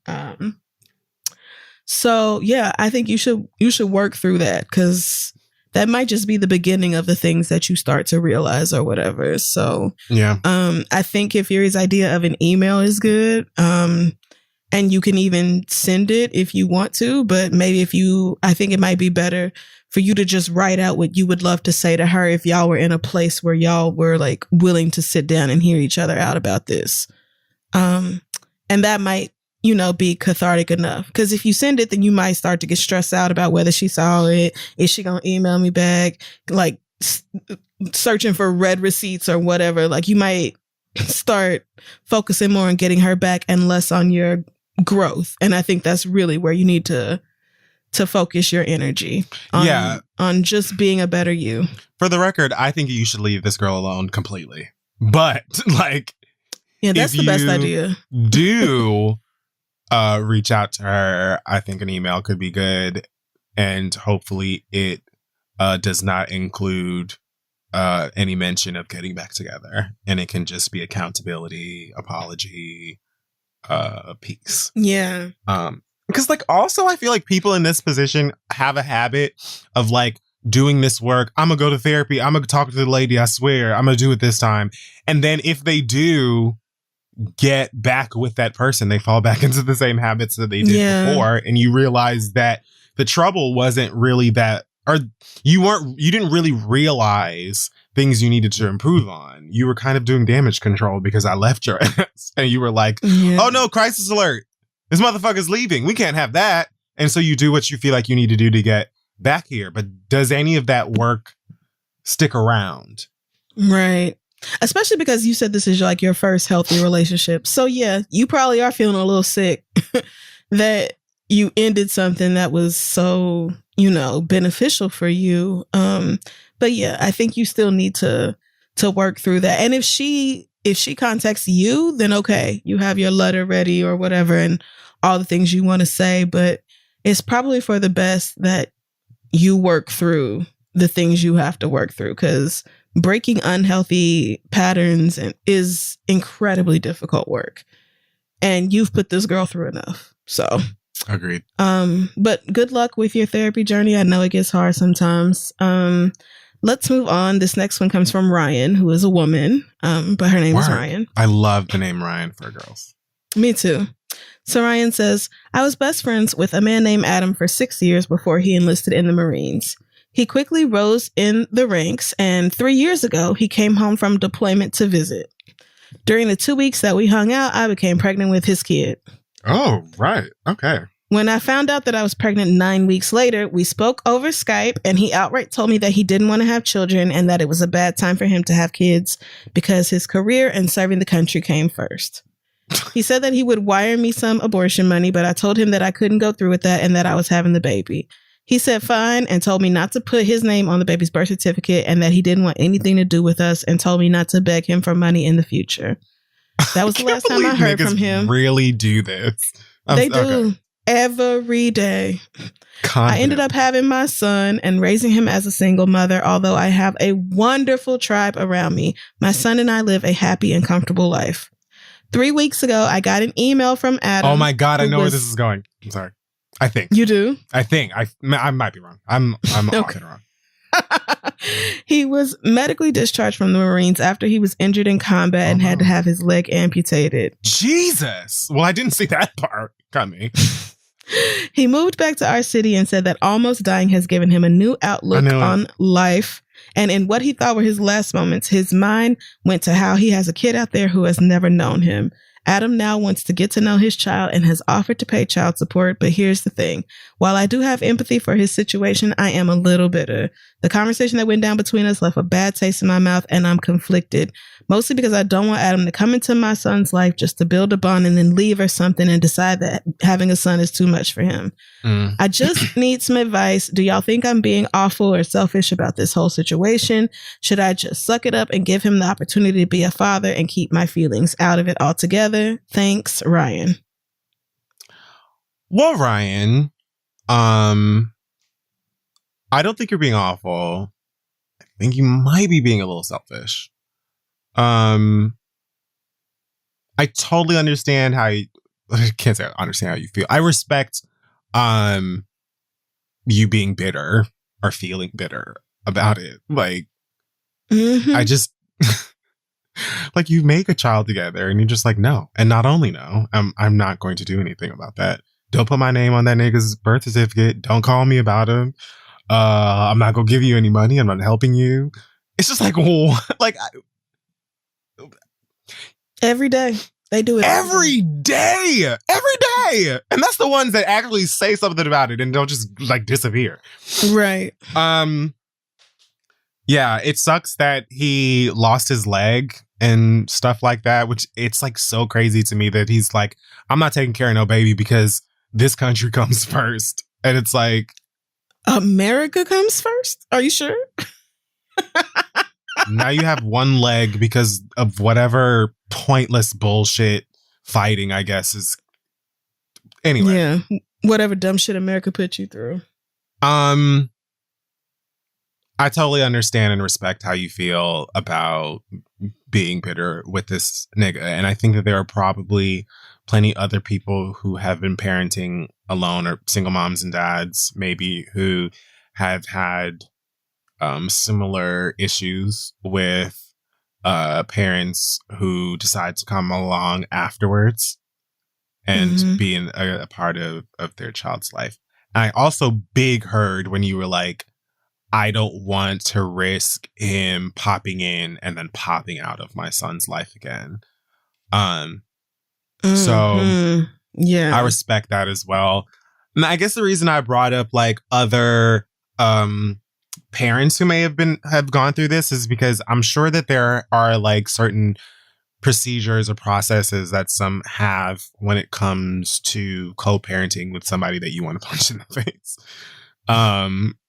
So maybe there are ways that you can sort of like bridge the gap for him and his son that is minimally triggering for you. After or well before, like you figure out what that could be.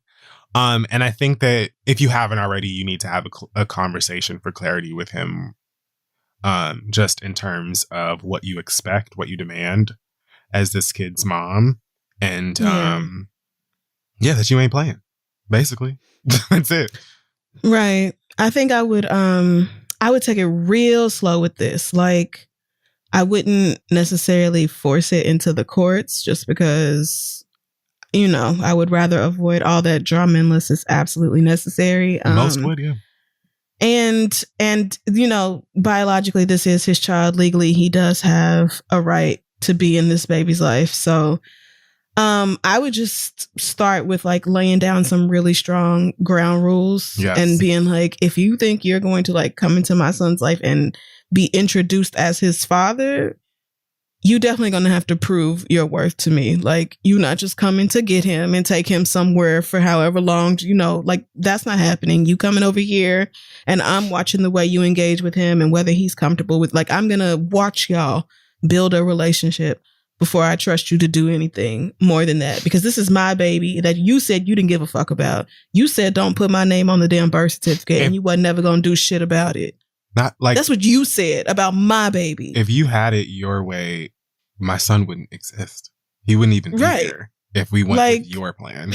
So don't. So you're gonna have to play by my rules when it comes to this. But I understand the bitterness because that's a terrible thing for a person to say to you.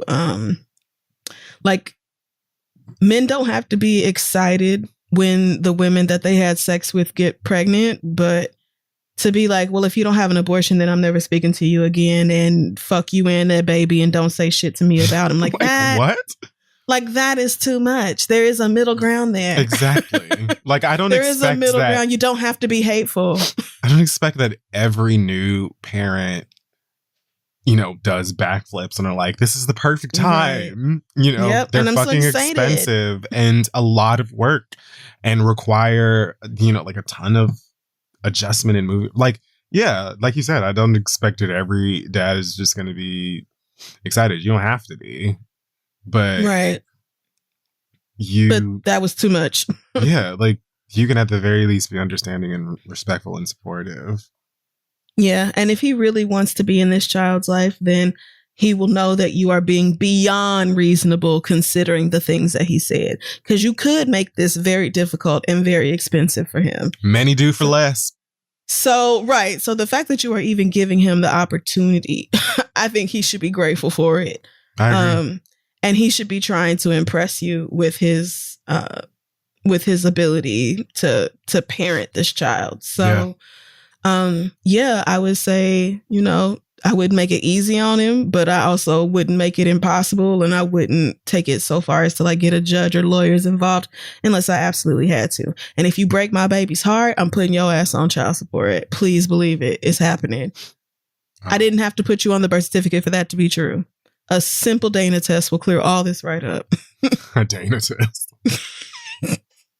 I'm pretty sure I first heard Tyler Perry say that, and I've like offhandedly called him that ever since. Like that Dana don't lie. That Dana, yeah, I'm pretty sure it was Medea talking about.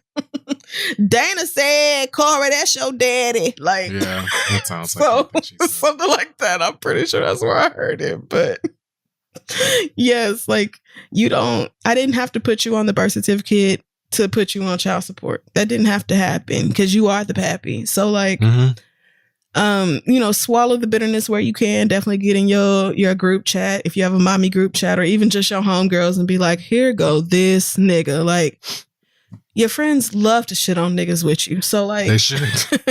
You can. If they don't, are they your friends? Right. Because all my married friends at least once have been like, bitch, I'm about to leave. And this is why. So So, if you need to get the bitterness out, then do it with your homegirls or whatever. But if your son deserves a loving father who wants to be a father, and if that opportunity is presenting itself, then your son does deserve that. So, but his bio daddy doesn't need to be that daddy. That's true. It would be nice. But if this nigga is bullshitting and really just wanted to get back in your good graces so y'all could get married or he could move in and, not have to do much other than, sit around the house and not piss you off too bad. Like, I don't know. I have no idea. But like, I would be careful about it, be conscious about what you're doing, but give him the chance. And if he upsets your child, then, I can't tell you to cut him, but I understand if you decide to go that route. I mean, the Marines have put him through enough. Basically. I mean, that's true. The nigga, his fucking leg was amputated. Like, he's been through a lot. That will change you. You really might get a totally different shift in perspective after something that traumatic happens to you. So, yeah.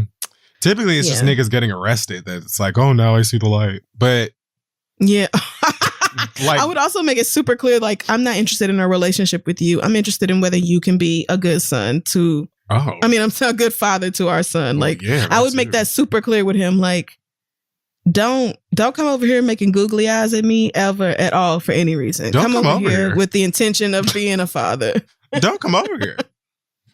Like, this baby could come right out to the sidewalk and get in your car. Look at me, right? Oh no, y'all gonna have to play in the backyard until I trust you to take my child to a park or something, or until I trust that you're not just picking him up to drop him off at your mama's house for the weekend. My God. Like this is your time, because niggas love that trick. This nigga gonna be outside in the backyard playing with this child while she's sitting off to the side just smoking a black and just staring at him in disgust, saying nothing. In her group chat, child. Just like in a little bit of shade that the summer has to offer. I could stab him. Right here where he fucking sits. I could do it. I wouldn't be surprised. Yeah. But yeah, best of luck to you as you navigate that, because I'm sure it's difficult. Here's a quick one from Rose, who says, I'm a 24-year-old Black woman and I need help breaking up with my quarantine fuck buddy. Since late 2019, I've been talking to this man on and off that I met on Hinge. I moved away for most of 2020, but I came back last November and we started sleeping together frequently, but now I'm ready to call it off. There's nothing objectively wrong with him, but he can be a little boring and closed-minded while I love to talk and I'm open to pretty much anything. I let things slide at first because I have needs, and this man was convenient. But now that the world is opening up, I want to get out there and meet somebody that I can really connect with. Bitch, all of y'all motherfuckers are on this wave right now. So go.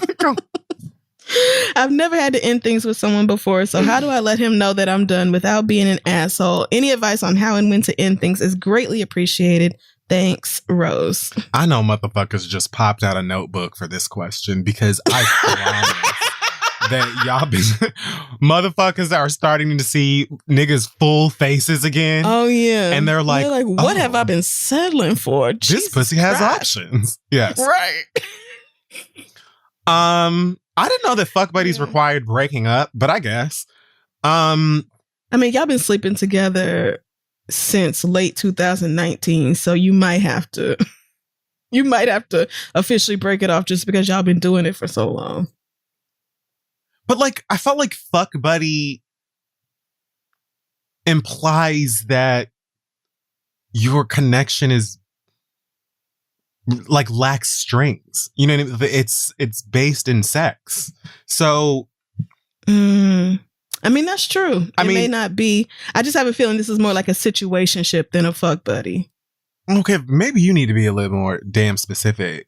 That's just the feeling I'm getting from it, because like, why else would you be worried about how to end things with him if it was not just casual?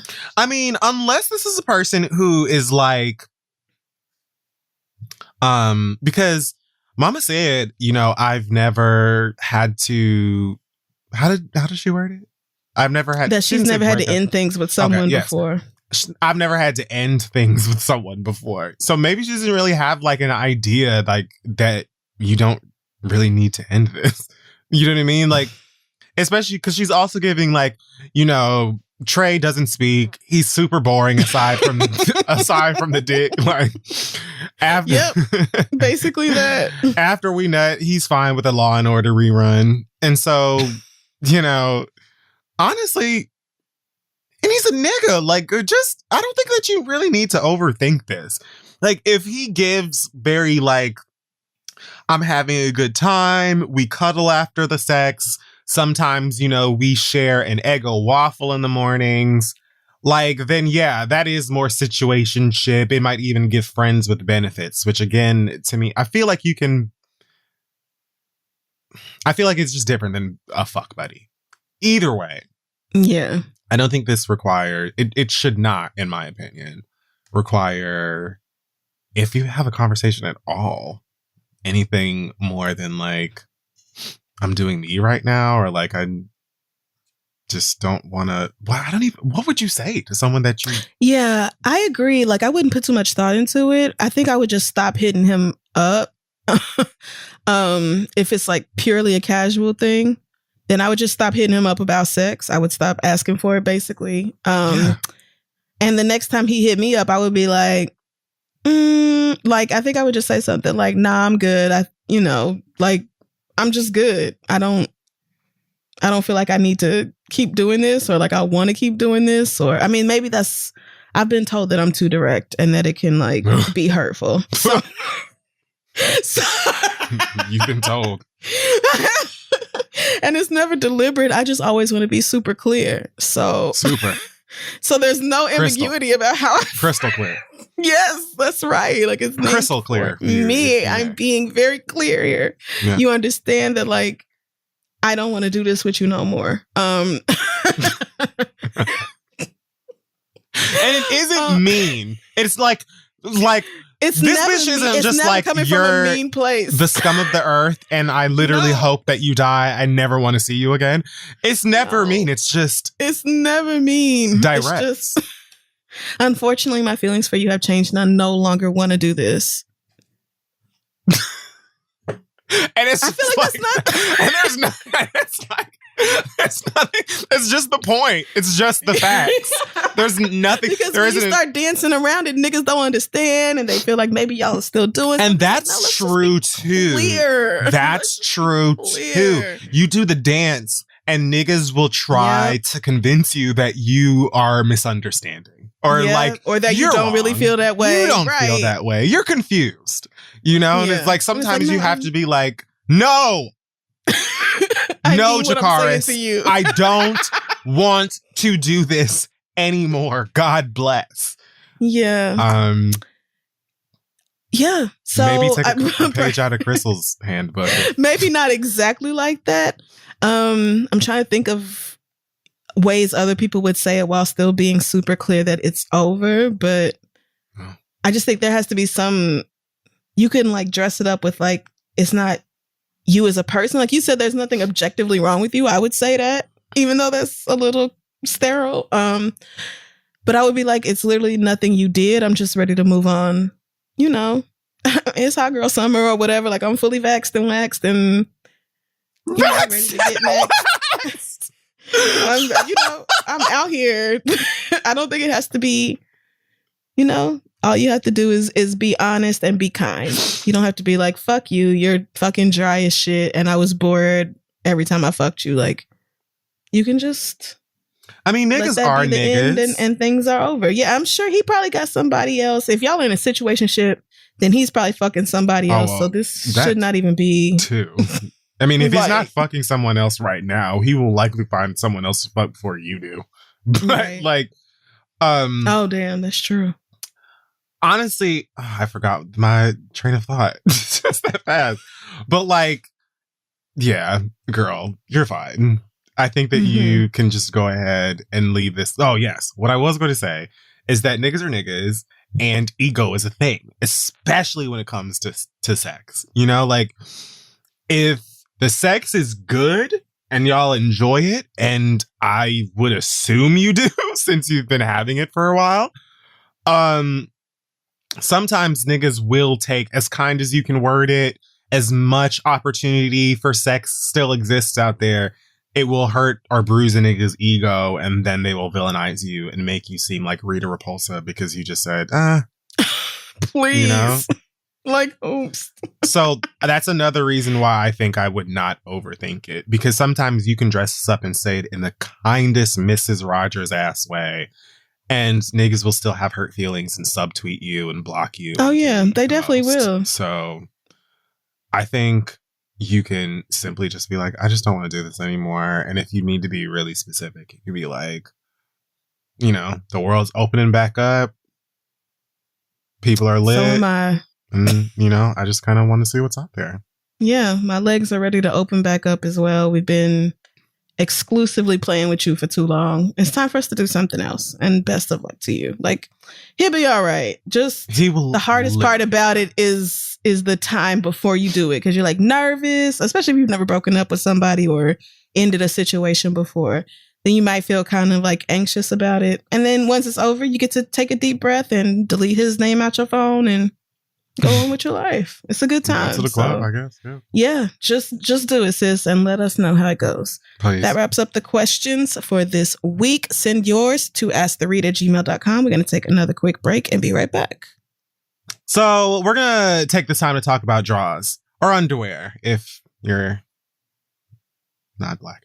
MeUndies believes you should be comfortable at your core, or, you know, down in your good and plenties, as I like to call that area, which is why they make the softest drawers with fun prints so you can be excited and comfortable in your underwear. And I mean comfortable. I have had MeUndies grace this ass multiple times, and that material just feels good up against you. Never run out of undies or worry about skipping laundry again with the MeUndies membership. Each month, replenish your basics and build your collection with styles that are anything but basic. Styles that let you be the truest version of yourself, whether you're trying to be sexy or silly, fun or freaky. And no pressure. You can always skip a month if you want. Plus, enjoy discounted pricing, controlled shipping, and exclusive early access. Love your booty and get that membership. Like I said, the draws just feel good. MeUndies has a great offer for my listeners. For any first-time purchasers, you get 15% off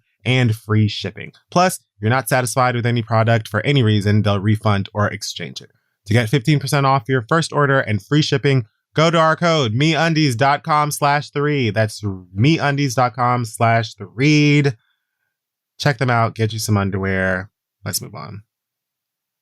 Hey, y'all, this episode is also brought to you by Allbirds. The weather is heating up and people are kind of starting to feel a little bit more optimistic about the rest of the year than maybe we were a few months ago. So let's go ahead and step into a future that resembles more of what we're used to, but better, with Allbirds tree runners. The tree runners are made from sustainable natural materials that feel light on your feet and are better for the planet. They're breathable, machine washable, and made with responsibly sourced eucalyptus tree fiber. A simple and versatile design makes the tree runner the perfect shoe for any outfit. Plus, the shoe is carbon neutral thanks to sustainable practices like using natural materials and purchasing carbon offsets. Even the packaging is made from 90% recycled cardboard. Allbirds has been dedicated to reducing environmental impact since day one. From operations to production, they treat the planet like a key stakeholder in the company and is even certified as a public benefit corporation. I absolutely love my Allbirds. They are so comfortable. Like, it feels like a vacation for your feet every time. And I can run all kind of errands all over the city. Never have an issue every time I'm wearing them Allbirds. Mm-hmm. So go ahead, keep things light and breezy with your Allbirds tree runners. Discover your perfect pair at allbirds.com today. That's ALLBIRDS.com, allbirds.com. Check them out. Get you some super comfortable shoes. And let's wrap up the show. Okay, folks, we're at that point in the program where we do some reading. And I will start with two quick things. First, very fast, I want to say hashtag free Britney, fuck Britney Spears' dad, family, management team, the state of California, everyone who has been involved in this conservatorship that she's under, the maintenance of it, and all of the evils within. It is insane to me what they have been able to get away with Britney. The stuff that they've put her through, forced her to be subjected to by way of her own money, and then running into the sunset with her money. Yep. Like it's nothing. She's a slave. Like, they have full control over her body. They are telling her she can't have more kids. She has to go on tour. Putting her in. Anyway, Yeah. I listened to audio that I think was leaked from a hearing from her, a hearing on the conservatorship, and she spoke in detail about some of the stuff that she's been dealing with. But wow. And it's like, if they can do this shit to Britney fucking Spears. Mhm. Imagine all of the people that you've never heard of that are dealing with this as well. That's the first thing I thought of. So I found that incredibly disgusting and upsetting, and fuck her dad, especially. I mean, I really hope that they drop that conservatorship without her having to be evaluated again. And I hope that she sues the absolute eyelashes off of everyone. I hope that she sues the lashes, lips, and legs. All of it. All of it. All of them. Like how I found 3 words with an L there. Okay. Now I'm going to pass my read. Pass the read like we used to. I enjoyed this. Oh. Fake name. I will call you... why is coming up with a fake name on the spot always so difficult? It's because like I'm trying to find something that I feel like would go with this. Name what's the letter? What's the first name that comes to your mind when you think of the subway for a girl? A girl on the subway? Mm-hmm. I don't know why I want to say like Winter or Keisha. All right, Winter it is. So Winter says, I'm a big fan of the read. I've been listening to... That's your problem. I don't know why you would do that to yourself. Wow. No, don't say that. I'm joking. Thanks for all that you do. Now, this says, while this is still fresh in my mind, I want to express my outrage and disgust for the nasty bitch on the subway who sat next to me after I told her no. I was on my way home on the raggedy-ass G train after running some errands. I love Brooklyn, but hate this train with almost every fiber of my being. The train came to a stop to let people on and off, and this lady gets on and asks if she can sit next to me. I have my AirPods on, but I can still hear her, so I politely tell her no. She asks me again if she can sit by me, to which I respond again and say no. Please tell me why this raggedy, musty, dusty, crusty, sorry-ass bitch with no home training proceeds to sit next to me and sit on top of my bag. That's right, on top of my bag. With her ass. I added the with her ass. Why would you ever put your ass on someone else's belongings unless they asked you to? A stranger ass I would be really on your grossed out by pocketbook. I can't believe my eyes and the audacity, the ease with which she feels so comfortable colonizing my space, as if having my bag on the seat wasn't enough of a sign. I verbally said no, not once, but twice directly to this bitch's face. I asked this dizzy bitch why she's sitting next to me after I said no. She must be lost and confused, and at this point my temperature is rising and my blood is boiling. This raggedy bitch inches closer to my face, as if she wasn't close enough, and tells me that COVID restrictions are lifted, so she can sit wherever she likes. Funny, last time I checked, masks were still required on the subway. That's true, they are. I want you to know that she linked the masks were still required on the subway to the MTA's website where it says that they're still required. Like, girl, we know that. Like, we know that. But I love that she was like, no, I want you to see that I'm not making this up. In case y'all didn't believe me. Right. And I don't want COVID. Okay. Masks are still required and keeping a distance is still suggested if it's possible. Also, there were 2 empty seats across from us, so she could have sat her stupid ass right over there. Fuck her. Oh, no. Why sit next to me when there's an option to not? I have never understood that. Why? I almost was like, if this was the only seat on the train, then I get it. But bitch, the fact that you could have sat somewhere else and didn't, nah, fuck your whole lineage. I don't even care if we're in a Pantene Pro V or not. Right. Sit somewhere else. Why would you sit right next to me when you could sit somewhere else? It's like when niggas use the urinal right next to you in the bathroom when there's an open one that's not next to you. Why? I hate that. I hate it. I tell this woman, I know the bar is 50 million feet below ground at this point, but for the most part, many people are still wearing masks on the subway and keeping one seat free between each other.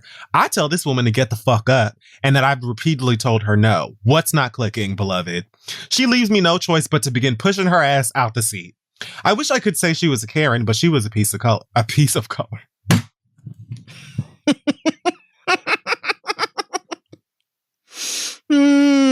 God bless it. I want to sleep for the rest of my life. I just saw POC and thought piece of shit while saying person of color. All right, so she was a person of color. In addition to this god-awful pandemic we've all had to live through and my own personal challenges over the past year, on top of the government not giving a single fuck about us, I'm fully prepared to whoop this bitch's ass as she deserves. I've had enough. That is until I remember I'm black. And I do not want to deal with the NYPD and potentially spending a night in jail. By the grace of God, she's lucky I didn't fuck her up because I was fully prepared to. Instead, I kicked her bag, got off the train, and I walked home. I guess I did the right thing, but I can't help but feel robbed of a 100% justified ass whooping. Let me tell you, there is nothing more like that shit will literally eat at you for the remainder of your day, maybe week. When it's like, I should have knocked this bitch the fuck out, and I chose the high road. Why do they call it the high road when I've never felt lower? I don't understand. But here we are. Good question. So to that lady who sat next to me and violated my space, as well as your bag, girl, don't forget your bag. Here's a big, hearty, black ass fuck you. I hope the rest of your subway ride was awful. I hope you miss every subway you're in a rush to catch for the rest of your life. I hope every subway car that you get on stinks as bad as your attitude, bitch. I hope no one allows you to sit by them again. And I hope you lose each and every Metro card that you buy for the rest of your life, bitch. And for all you, I love how like the past the reads always have a paragraph of just ill wishes. You notice that? They have a lot to let out. It's like a lot of anger, and they mean all of the mean words. And for all you equally dizzy hoes who have shown no regard for other people during this pandemic by refusing to wear masks, get vaccinated, respect each other's space by keeping distance, fuck you and your mom and them too. To our elected officials and the CDC, what the fuck? No, seriously, what the fuck is wrong with y'all? I'm disgusted by the lack of respect for human life and by recent public health guidelines that quite frankly don't make any sense. Living in New York City is hard enough, and I'm just doing the best I can to make it through this pandemic alive. Lifted restrictions don't mean shit. This virus is still very much a threat. I didn't even like being on the subway pre-COVID, so please respect my space and leave me the fuck alone. That's all I ask. No means no. Thank you and be well, Winter. So I truly feel for you, sis, because the fact that this bitch could have sat somewhere else and didn't, I would never get over it. Insane. And then why did you ask if you could sit next to me if you was just going to do it anyway? Why didn't you just do it? Why would you waste both of our time asking? Because she saw the I don't get it. She saw the bag, and it almost feels like, oh, this bitch felt like she could give her bag a seat. I'm gonna yes, sit there. Because there are other empty seats. Yeah, exactly. If there were no other empty seats on the train, then yeah, you would be a bitch for that. But there are other empty seats, so sit in one of those. And then your dumb ass gonna ask me, "Can you sit here?" No, bitch, obviously not. Go sit somewhere else. Like there. I would have lost it. I would have lost it. Oh no, and she didn't have a mask on. Oh no. Now I'm highly tempted to go find somebody. I'm highly tempted. Yeah, for what it's worth, sis. I commend you. I think we commend you because it wouldn't have been arrested. Me. I would have been violent. I mean, at the very least, I would have cussed this woman out and caused a fucking scene. I absolutely would have hit this person if they were a man and did this to me. And it's like, it's the audacity. And I fully relate to, I'm black and I don't want to spend the night in jail. And it's the night specifically. Like, there have been so many moments where it's like the specific fact that I want to sleep in my bed and not in jail will walk me away from things. It's not even being booked. It's not having a record. It's not even going to court. It's the fact that it's like, if I go to jail tonight, I'm not going to be able to go to my bed. I don't want to. So I get that. But had this happened to me, I don't think I would have been able to walk this one off. I mean, like you said, the pandemic is very much still here. So like, bitch, just sit somewhere else. Especially knowing you don't have a fucking mask on. Oh no. No. Deeply irritating. I'm so sorry for you, girl. I am so sorry. Well, Thanks for passing the read. Anyway, girl, God bless. And if you have a read that you'd like to pass, you can send it to passtheread@gmail.com. And we might read your anger, frustrations, so on, right here on our little podcast thing. Yes, we might. I also have something really quick to talk about this week. It's this bitch, Carolyn Paulenti, also known as Derek Chauvin's mother. Oh, because I was definitely about to Google. So that son of a bitch got sentenced to 22 and a half years for the murder of George Floyd. Can't say that feels like enough. I was like, I don't know about you. At all. No, when I I'm heard not that, happy. I was like, that's it. Yeah, that's it. Like, so not like going to die behind bars. Yeah, no, I don't like it. I don't like it. I know a lot of people are like, it's a miracle that he got this sentence in the first place. And no, it is that not. Can be true. And I'm still not thrilled about it. Like, I don't know if this is like the longest sentence an officer ever got for killing somebody or something. I have no idea. I'm still not impressed. Not when there's niggas in jail for life right now behind selling weed. Like, no, sorry, I'm not. So, but you know, that was after Carolyn's goofy dumbass got up and decided to make a speech during the sentencing hearing and for what? Said that her son has a big heart and that he is just in so much distress over the events of that day. And, you know, he's replayed it over and over and said, you know, when you sentence my son, you'll be sentencing me and this won't be any good for him. Me and my husband won't live to see him get out of jail and I won't be able to talk to him on the phone or give him our special hug. First of all, that sounds weird. Secondly, you have to be a whole ass demon to watch your son murder somebody. Like, watch him. The video's right there. We saw it. This is 9.5 minutes of your son kneeling on somebody's neck. 9.5 minutes. You gave birth to a sociopath who knelt on a man's neck for 9.5 minutes, resulting in his death. And you decided to get up here and talk about how you're going to have to suffer too. No shit.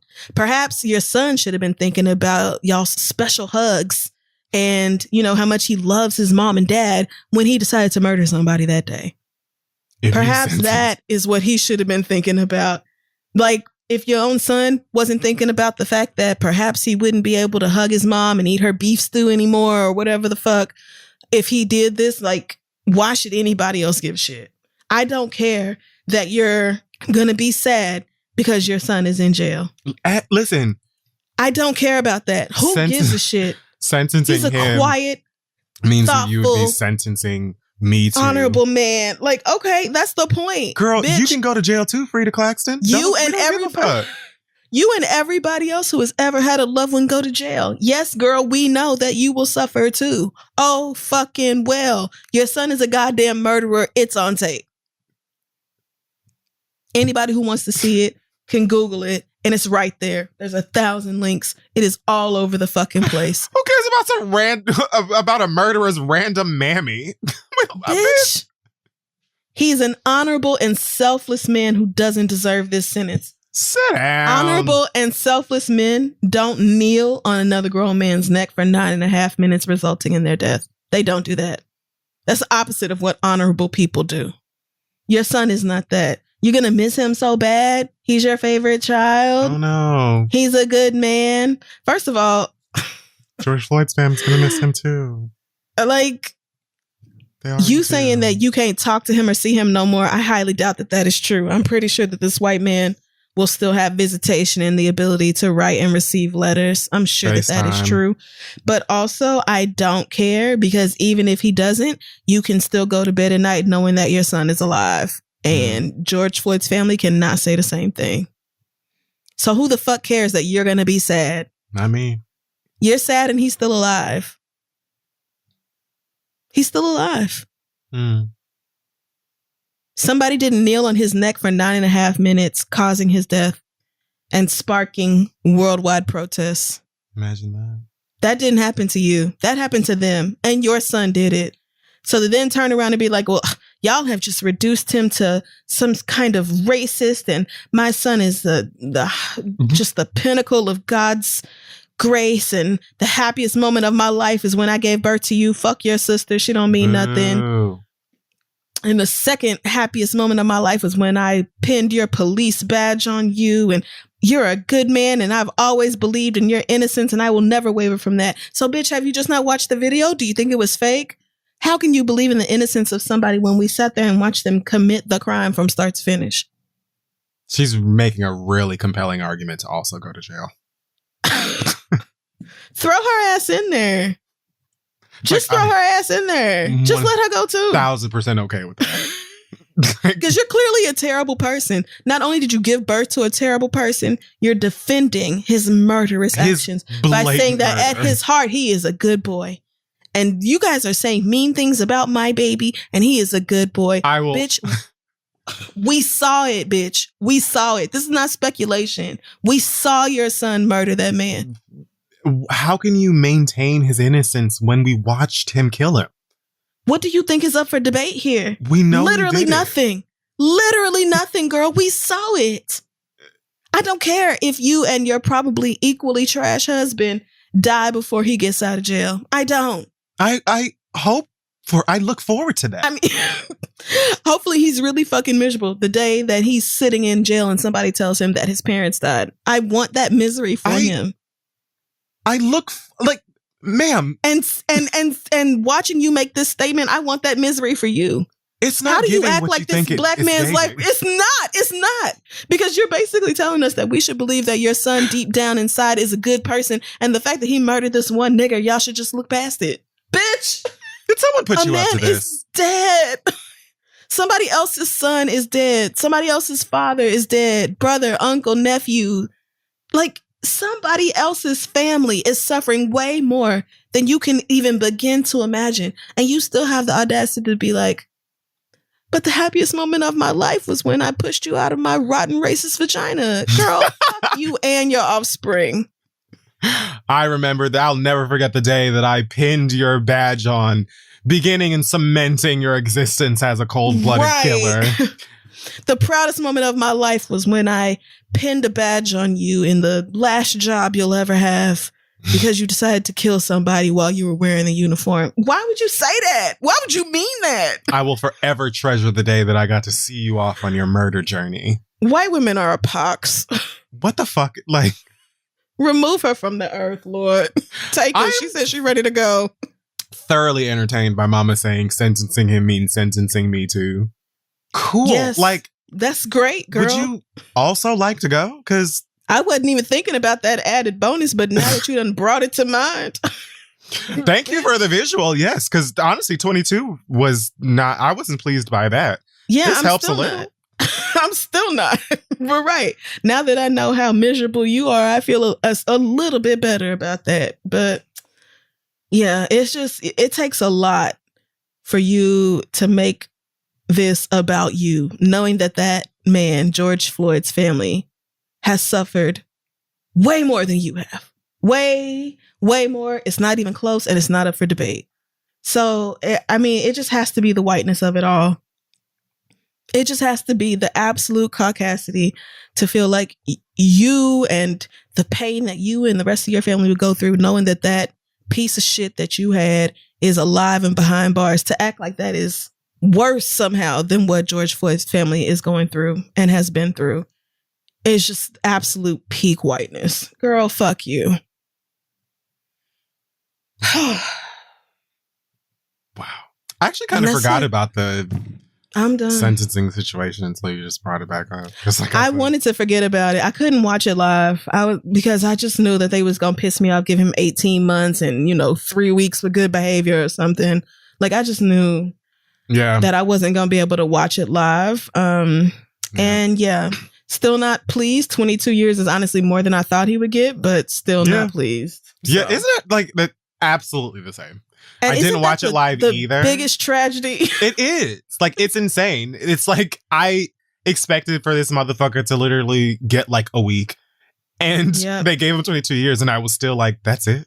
But yeah, like, still like, fuck y'all. Yeah. I guess. Like, if it brings peace to the hearts of any of you, great. It is better than what I expected it to be, so I will take that. His mom is a stone cold dumbass.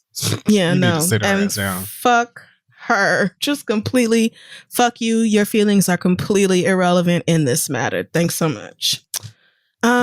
Yeah, and I think that's going to wrap up this week's episode of The Read. Check us out on social media at This Is The Read. Our website is thisistheread.com. Any news from you before we head out? Nothing on this side of stuff. We're working very hard. Appreciate you for listening. I don't have a happy meal because I don't have 3 things, which was the concept.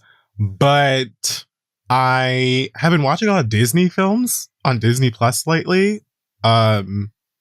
And they have been making me happy.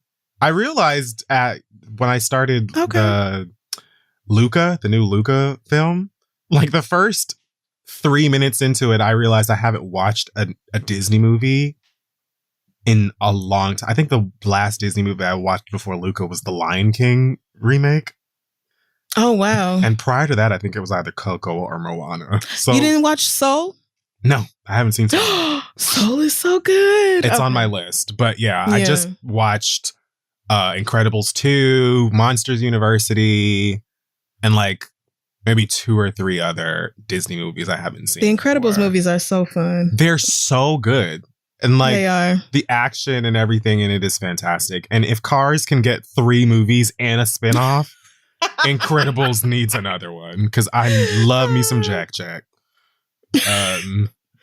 But yeah, that's it. Disney and its magic, albeit, deep-seated racism that they're trying to fix. But that's been making me happy.